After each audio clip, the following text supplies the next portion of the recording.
KRBL limited হলো একটি ভারতীয় চাল প্রক্রিয়াকরণ এবং রপ্তানিকারক কোম্পানি এবং বিশ্বের বৃহত্তম রাইস মিলার।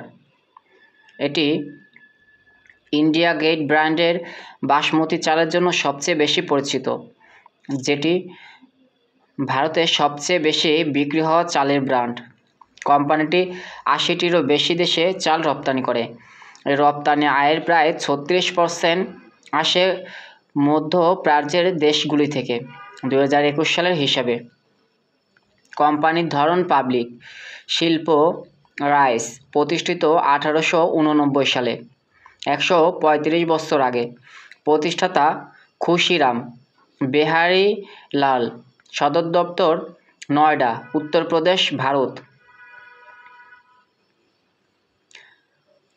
মূল মানুষ অনিল মিত্তাল, চেয়ারম্যান ও ম্যানেজিং ডিরেক্টর। রাজস্ব ৫,৩৬৩ কোটি ৬৪০ মিলিয়ন। নিট আয় ৭০১ কোটি ৮৪ মিলিয়ন।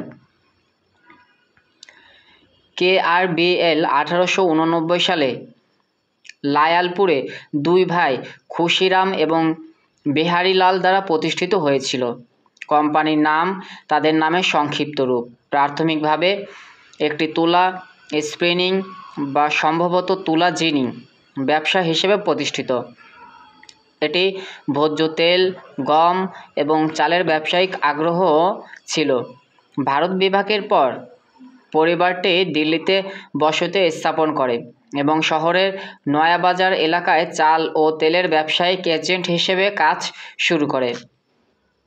১৯৭০ সাল নাগাদ কেআরবিএল শুধুমাত্র চাল উৎপাদন করত এবং জি গ্রুপ সহ স্থানীয় রপ্তানিকারকদের সরবরাহ করত। কোম্পানিটি ১৯৮৫ সালে তার নিজের নামে সরাসরি চাল রপ্তানি শুরু করে। ১৯৯২ সালে এটি দিল্লির উপকণ্ঠে গাজিয়াবাদ ইউপিতে তার প্রথম ইউনিট স্থাপন করে। এই ইউনিটটি চাল বাছাই, গ্রেডিং এবং প্যাকেজিংয়ের জন্য ছিল। ১৯৯৫ সালে কেআরবিএল তার প্রাথমিক পাবলিক অফার জারি করে।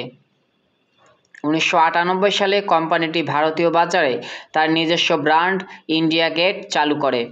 ১৯৯৮ সালে কোম্পানিটি দিল্লির আলিপুরে তার দ্বিতীয় প্লান্ট বাছাই, গ্রেডিং, চালের প্যাকেজিং চালু করে। ২০০১ সালে তৃতীয় প্লান্টটি গৌতম বুদ্ধ নগর ইউপি আবার দিল্লির উপকণ্ঠে স্থাপন করা হয়েছিল। ২০০৩ সালে কেআরবিএল বিদেশি বিনিয়োগ প্রাপ্ত প্রথম ভারতীয় চাল কোম্পানি হয়ে ওঠে এবং ২০০৬ সালে এটি ১৩ মিলিয়ন মার্কিন ডলারের জিডিআর জারি করে। এটি ২০০৩ সালেও ছিল যে কেআরবিএল ধুরির কাছে একটি ৬৫ একর চাল প্রক্রিয়াকরণ, গ্রেডিং এবং প্যাকেজিং প্লান্ট ১৫.৮ কোটিতে আদালতের নিলামের মাধ্যমে অধিগ্রহণ করে।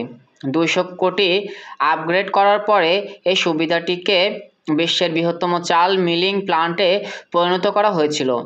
২০১৬ সালে কোম্পানিটির হরিয়ানার সোনিপত জেলায় অবস্থিত তার চতুর্থ প্লান্ট পরিচালনা শুরু করে।